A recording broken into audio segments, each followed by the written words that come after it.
Henri Daoulas, habitant de Bagnères depuis 1 an. Et j'ai de la famille d'ici depuis 2 générations maintenant, puisque ma grand-mère est venue s'installer là il y a une soixantaine d'années, 70 ans.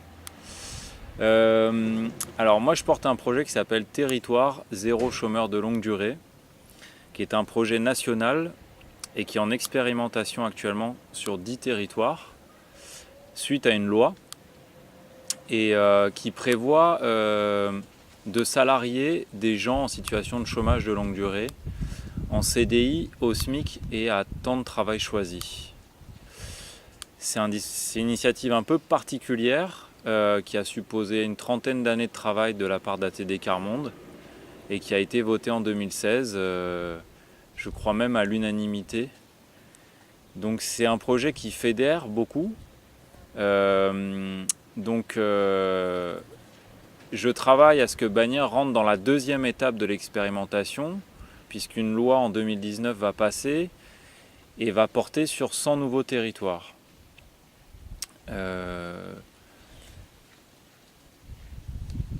L'idée du mois d'octobre qui est en cours, c'est de réunir un maximum de personnes dans cette situation de non-emploi, qu'on appelle nous dans le projet des personnes privées d'emploi, dans la mesure où on est parti d'une phrase qui est la base et le fil rouge de tout le projet, qui est la phrase du préambule de 46 de la Constitution, qui est « Chacun a le devoir de travailler et le droit d'obtenir un emploi ». Donc à partir du moment où nous n'avons pas d'emploi, on est privé d'un droit. Donc une personne au chômage est privée d'un droit d'accès à l'emploi.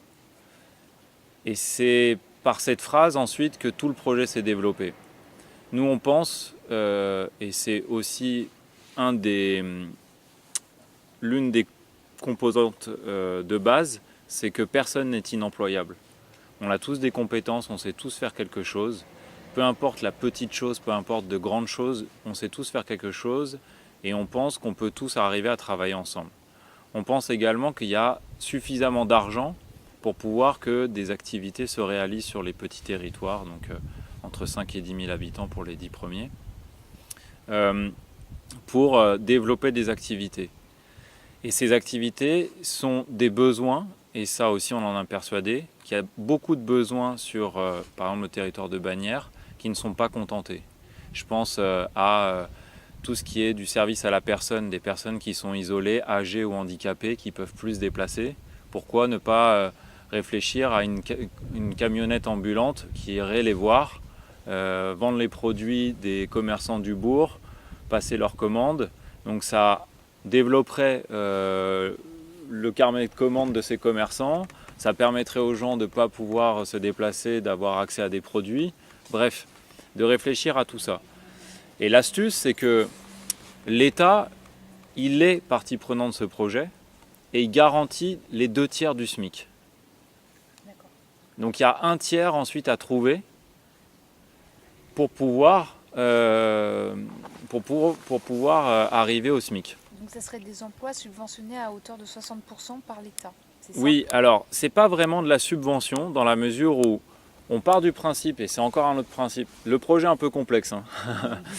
Donc l'autre principe, c'est de dire qu'il y a beaucoup d'argent qui est donné à des gens en situation de chômage, et ces gens restent quand même isolés. Ils restent quand même dans une inactivité au sens actuel qui est d'avoir un emploi. Il y a plein de gens qui n'ont pas d'emploi mais qui sont en activité, ils sont dans des assos, ils s'occupent de leurs enfants, de personnes âgées, de leurs parents, etc. On pense que ces personnes, pourquoi ne pas leur donner de l'argent, mais pour qu'ils créent une activité, ou du moins qu'ils se raccrochent à une activité qui serait utile au territoire. Voilà, c'est ça l'enjeu du truc. Pourquoi les dépenses passives, telles qu'on les nomme actuellement, ne deviendraient pas des dépenses actives. Donc c'est une réaffectation, en fait, de ces dépenses, qui sont dites passives, en dépenses actives. Donc ça veut dire que les personnes qui touchent un chômage toucheraient un salaire. Vous voyez ? Mais ne seraient plus considérés comme chômeurs, seraient considérés comme des gens au travail, et donc ne toucheraient pas des subventions, mais toucheraient leurs droits, puisque c'est un droit d'obtenir des aides sociales. Donc voilà, le projet c'est ça. Après, sur les 10 territoires, il y a plein d'activités qui ont été créées. Aujourd'hui, il y a 600 emplois qui ont été créés sur ces 10 territoires. Donc ça fait à peu près 60 emplois par territoire qui sont de ramassage de feuilles mortes parce que les services municipaux sont débordés, à découper du bois, vendre du bois de chauffage parce qu'il n'y a pas d'entreprise dans le coin qui le fait, à développer un garage solidaire, développer une recyclerie, développer des couches recyclables. Donc c'est multiple. Et bien évidemment, comme ces emplois sont si vous voulez,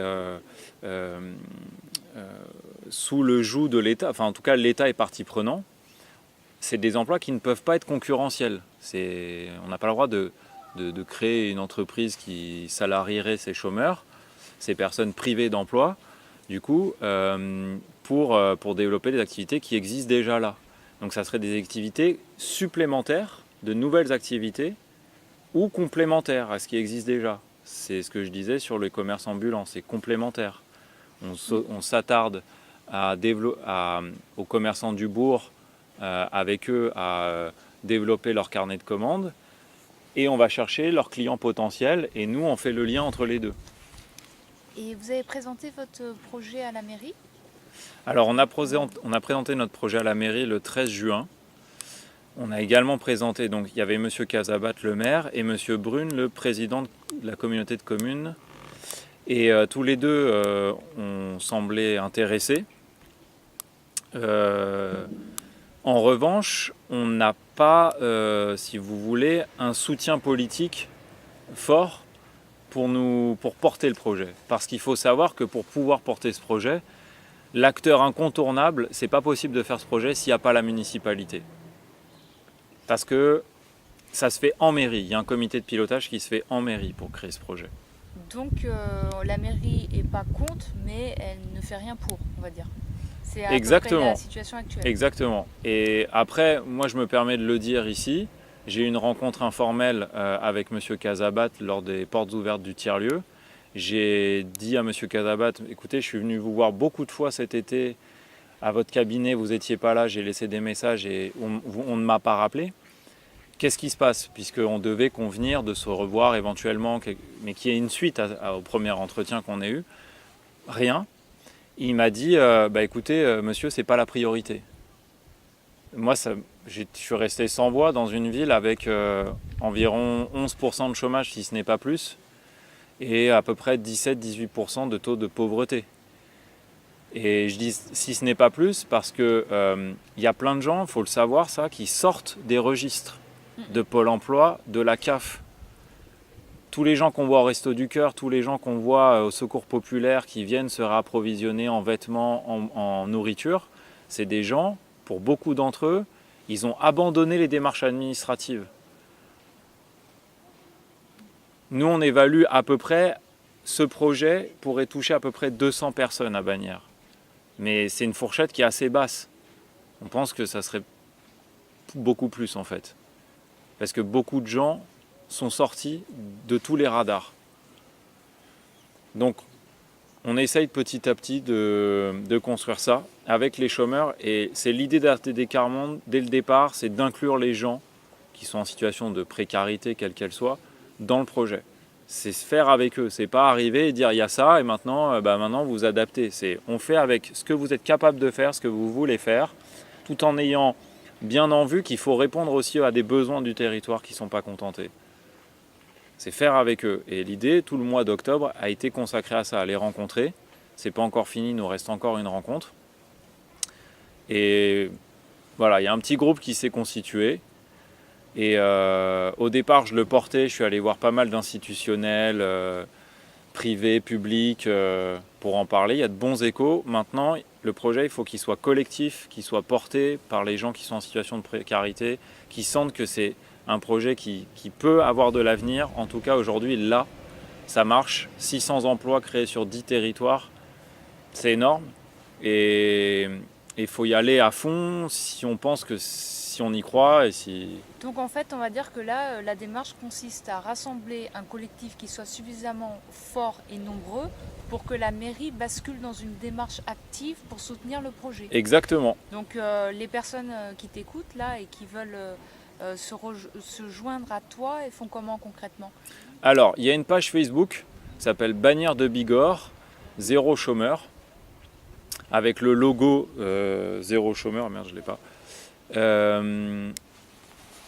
Non, je ne l'ai pas.